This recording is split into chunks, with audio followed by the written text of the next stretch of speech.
Bonjour à tous, j'espère que vous allez bien. Je suis vraiment heureuse de vous retrouver aujourd'hui. Je vous avais promis de vous partager ma rencontre ou ma relation avec Marie Jéchoua. Euh, pour moi, c'est voilà, les fréquences christiques que je porte depuis mon enfance, mais également depuis Déon. J'ai marché avec Jésus. J'ai fait partie de l'ordre des Madeleines, j'ai fait partie des initiés d'Isis. Ça remonte loin. Les Hathors, voilà, ça fait partie de mes origines. Donc, je suis assez fébrile en fait de vous partager un espace précieux, sacré en moi. Et, et en même temps, ça me fait plaisir que vous puissiez en découvrir un peu plus sur moi. Donc, je vais commencer depuis mon enfance. J'ai gardé cette connexion à la source en fait. Et gamine, tout était magnifique. J'étais connectée à tout, aux animaux, à la terre, aux éléments, à l'éternel, à l'univers, aux étoiles. C'était mon monde. Je sentais tout, je voyais tout. Et des fois, j'étais rien, le vide, absent, vide. Ça me faisait profondément peur. C'était infini. En fait, je touchais le vide de ma propre existence. C'est comme si je refusais de poser mes pieds sur cette terre. Quand j'étais enfant, je me suis posé des questions assez rapidement en fait. J'ai vite compris que j'étais différente. On ne me comprenait pas toujours et moi je ne les comprenais pas non plus.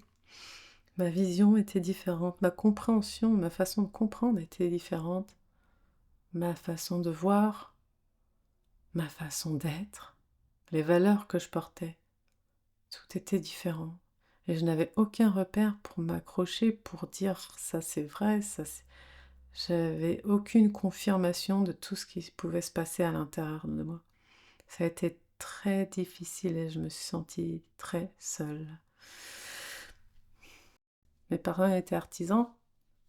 Donc mon père était à la base graveur sur les pierres tombales et il a voulu se mettre à son compte, donc ma mère a suivi pour l'accompagner, le soutenir.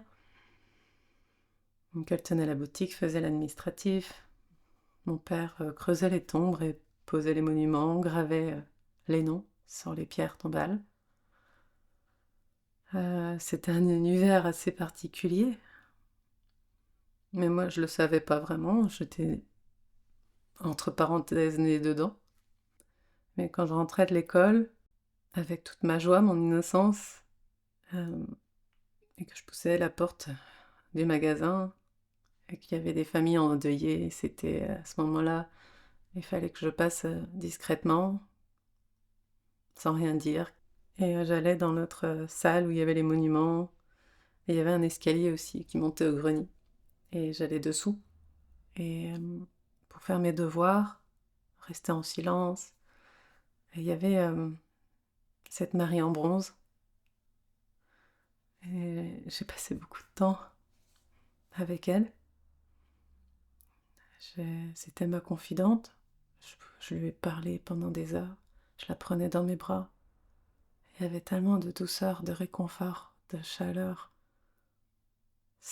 Mais je savais même pas ce que je faisais en soi. Hmm. Ça me touche de vous le dire.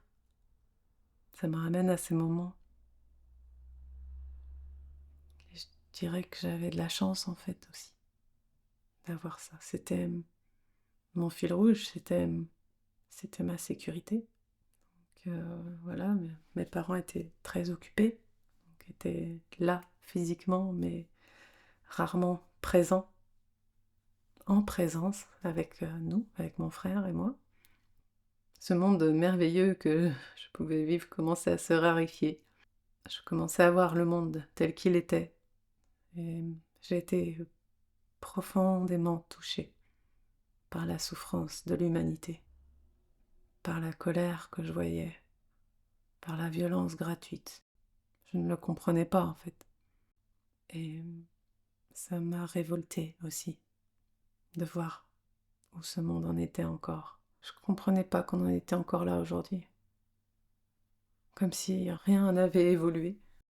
J'ai été dans des écoles privées, donc il y avait du catéchisme. Donc les cours étaient obligatoires, hein.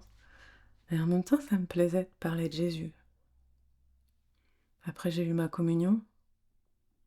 Et c'est là que j'ai eu ma rencontre avec Jésus. J'en ai jamais parlé à personne.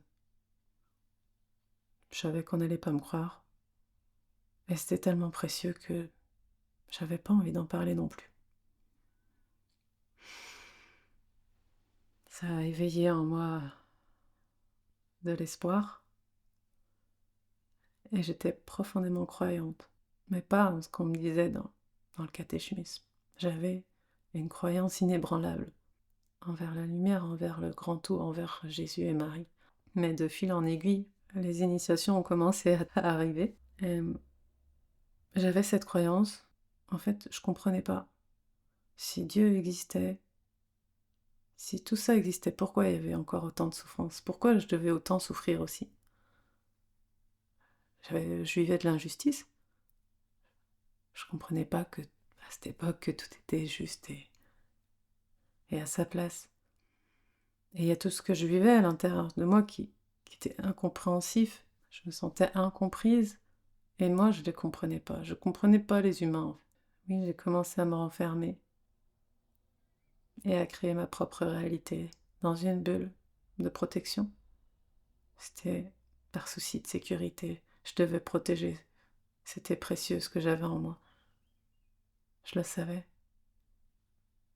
Alors mon seul refuge ici, c'était la nature et les animaux. Je passais mon temps avec eux. Ensuite est venue l'adolescence, le moment de révolte, d'arrogance et une profonde souffrance à l'intérieur de moi. Je me sentais vraiment hors du monde. J'avais du mal à avancer, je ne savais pas ce que je voulais faire dans ma vie. Ça a été un moment de débauche, de fuite totale. Alcool, drogue, tout y est passé. Je voulais que fuir le monde. Tout ce que je portais en moi, je pouvais le reconnaître nulle part. Et donc ça renforçait encore ce sentiment d'être différente. Et je savais à l'intérieur de moi que je venais pas d'ici. Je n'étais pas de ce monde, je le savais. Alors j'ai continué à nourrir mon monde. Je pouvais me perdre dans les étoiles, dans l'univers. La seule chose que je voulais, c'était revenir à la maison. Mais c'était pas possible. Je savais que j'avais une mission. Je savais au fond de moi. Mais je voulais pas la faire. Je la refusais. Et je l'ai refusée pendant longtemps. J'avais cette phrase dans la tête, ça peut paraître égocentrique, mais j'étais tellement en révolte et en colère que je disais souvent, ils ne méritent pas ma présence. Ils ne méritent pas que j'œuvre pour eux. Ça a duré longtemps, pendant plusieurs années.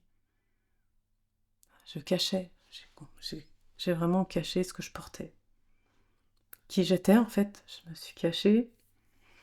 Et je me rappelle même à une époque, j'avais fait le choix de me conformer dans ce moule de la société, qui était tellement étriqué pour mon âme. Mais j'avais fait ça pour être aimée en fait, parce que je me sentais exclue. Mais ça n'a pas fonctionné non plus. Et à ce moment-là, je me suis abandonnée. J'ai abandonné qui j'étais. C'était le pire choix que j'ai fait. Mais je me sentais tellement seule en fait. Je me sentais seule dans ce monde, incomprise. Ma mère m'appelait des fois Mère Teresa. J'avais toujours le cœur ouvert, toujours prête à pardonner, à aider. J'aimais les discussions profondes. Parler de la pluie et du beau temps n'avait aucun intérêt pour moi. Et plus je grandissais, plus les responsabilités arrivaient également et ça me faisait réagir. Ça me faisait totalement réagir et fuir encore plus. C'est suivi le décès de ma meilleure amie. Et là, ça a été la goutte de trop. J'ai plongé. On est resté connectés. Je lui parlais. Elle m'aidait. Elle me soutenait. En fait, on pouvait pas se lâcher. On était tellement liés. Et moi, j'arrivais plus à avancer. Et j'étais vraiment en souffrance. Donc, comme je vous avais dit la dernière fois, à 20 ans, j'étais vraiment persuadée d'avoir raté ma vie. J'arrivais pas à l'école, j'arrivais pas à manifester ce que je voulais. Je savais pas ce que je voulais faire de ma vie. Tout était vraiment en dessus-dessous, j'étais perdue en fait. Personne pouvait confirmer, reconnaître ce que je vivais en moi. Donc j'ai commencé à me dire que c'était des illusions. On me disait que j'avais pas les pieds sur terre, qu'il fallait que j'arrête de rêvasser, que j'arrête de rêver à un monde utopique, enfin que j'arrête d'être moi-même. Alors j'ai arrêté. Et j'ai décidé de me créer une distance entre mon monde et le monde et l'humanité. Et ça devenait vraiment difficile en fait. Et c'était plus possible. C'était plus possible. Donc j'ai eu la chance, une cousine qui m'a tendu la main. Elle a commencé à me parler des anges. Et là, j'ai sauté sur l'occasion. Une main tendue, une porte ouverte. J'y vais. J'y vais pour me sauver moi-même, pour sauver ma vie. Et c'est là que j'ai fait ma première initiation Reiki et, et que j'ai rencontré encore une fois Sananda. Là, ça a été le point déterminant, le point de bascule en fait, de toute cette nuit noire de l'âme. Quand j'ai ressenti, vécu en moi, c'était un rappel tellement profond, fort et porteur. Ça confirmait tout ce que j'ai vécu quand j'étais petite. Ça confirmait tout ce que j'étais en fait en soi. J'étais persuadée que ce que je vivais en moi, c'était vrai. Que tout était vrai quand j'étais petite. Tout était vrai. Et c'est là que j'ai commencé à marcher et que je n'ai jamais arrêté. Pendant plusieurs années. Par des stages, des formations, voilà. Pour nettoyer, libérer, me retrouver. L'essence même de qui je suis. Et cette mission, elle revenait de plus en plus. Euh, et un autre passage important, c'est lorsque j'ai rencontré une femme, je dirais une grande femme de ce monde qui œuvre déjà depuis quelques années pour le féminin sacré, pour la guérison. Et quand je l'ai rencontrée, voilà, c'est elle qui m'a dit que je sortais d'une nuit noire de l'âme. Tout ce sur quoi je travaillais, c'était sur mon âme centrale en fait, sur toutes mes vies antérieures. Elle m'avait révélé que je faisais partie des maris. Et quand elle a dit ça m'a profondément touchée. Et je le sentais, je le savais, c'était vrai. Donc j'ai fait tout ce qu'elle proposait, ça me parlait, elle portait les énergies critiques. Et de fil en aiguille, j'ai été son assistante. C'était un pèlerinage pour mon âme, un baume aussi pour mon être. Ça a été une étape importante, un passage important pour moi. Ensuite, je me suis mis à mon compte. J'ai créé cette entreprise qui s'appelait Sananda à l'époque. C'était magnifique. Je faisais des créations, beaucoup de créations. Je me cachais derrière les créations d'ailleurs. Mais voilà, ça apportait des reconnexions vraiment profondes aux personnes. Même des personnes qui n'étaient pas ouvertes à ça. Par exemple, je posais des attrape-rêves dans une boutique en dépôt-vente.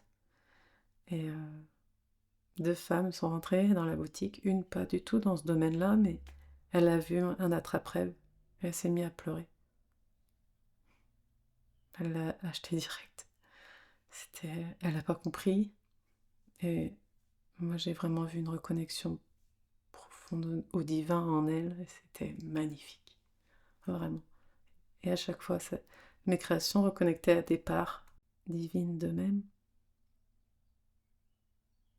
J'ai adoré créer, j'ai vraiment adoré ça. Mais j'avais quand même ce dilemme de me cacher et de fuir encore le monde. Il fallait que je fasse quelque chose.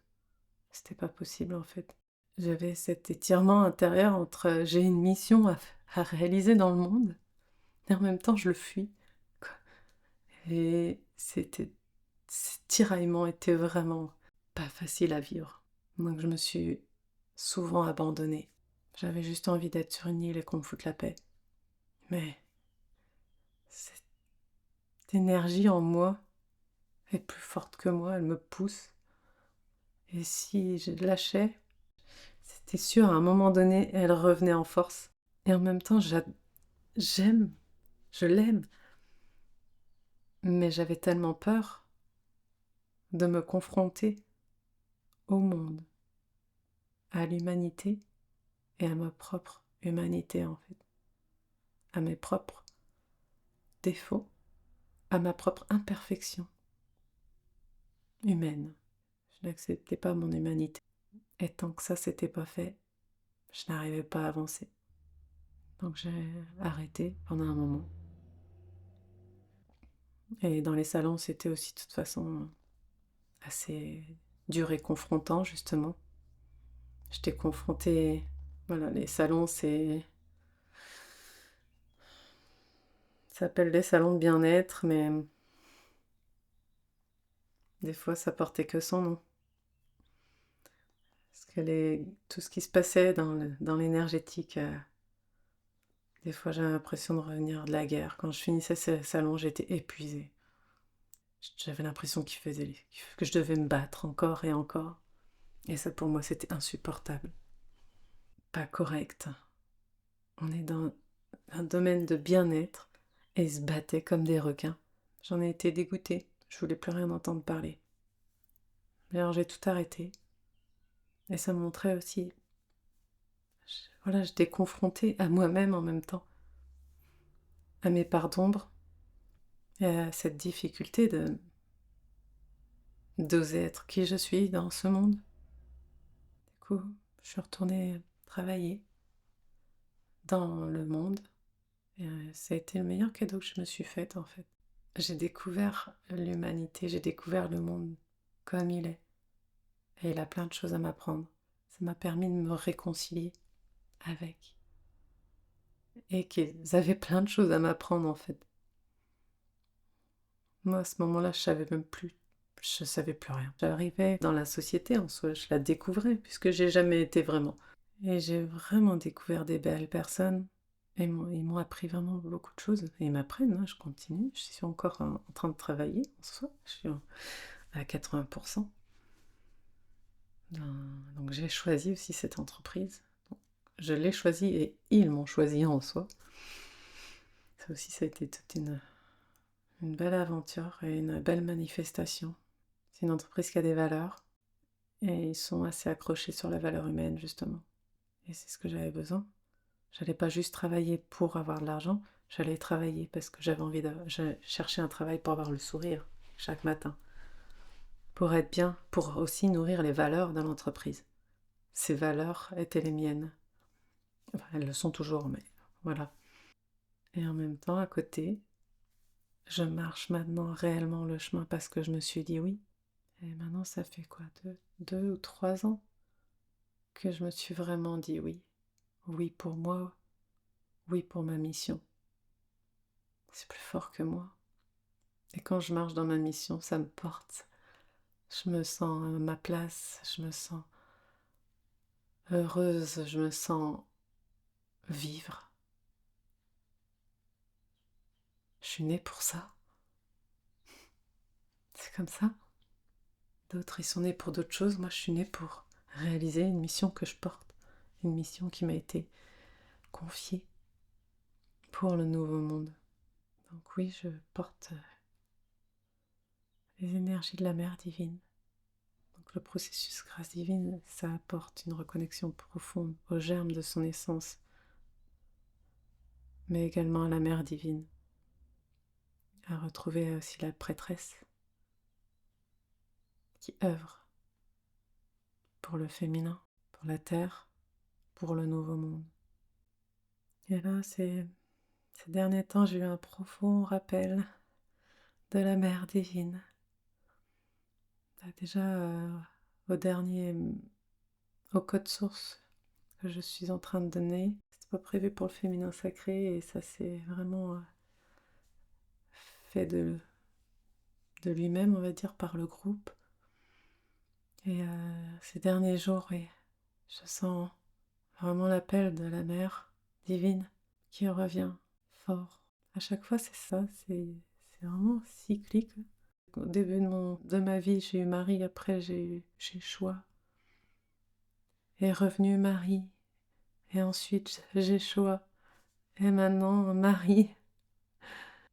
Enfin, ils sont jamais partis, mais c'est comme si, oui, j'œuvre à un moment avec l'un, après j'œuvre un moment avec l'autre pour encore intégrer toutes les informations conscience lumière que j'ai besoin pour ensuite les diffuser. Et là, oui, en ce moment, c'est profondément la mère divine, la mère, la grande mère de toutes. Et je suis profondément honorée de pouvoir servir, de pouvoir la servir, de pouvoir diffuser ses fréquences et ses codes.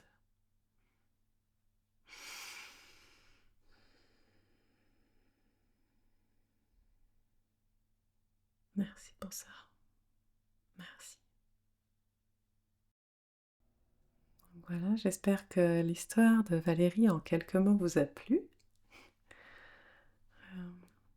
Donc voilà, c'était pas juste Marie Jéchoua, mais c'est mon parcours en quelques mots.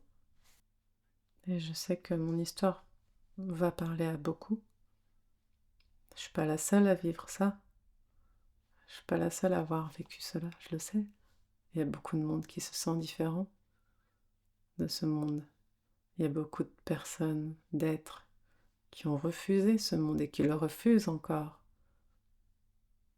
Mais il ne faut pas oublier que si on est là et que ce monde ne nous correspond pas, c'est qu'il y a de bonnes raisons. Nous sommes ici pour implanter de nouvelles fréquences et des nouveaux codes pour ce nouveau paradigme. Ça a été un plaisir de vous partager un peu mon histoire en quelques mots. Et n'hésitez pas à commenter. Voilà, je me ferai un plaisir vraiment de vous répondre. Voilà, je vous souhaite une bonne journée. À bientôt. Bye.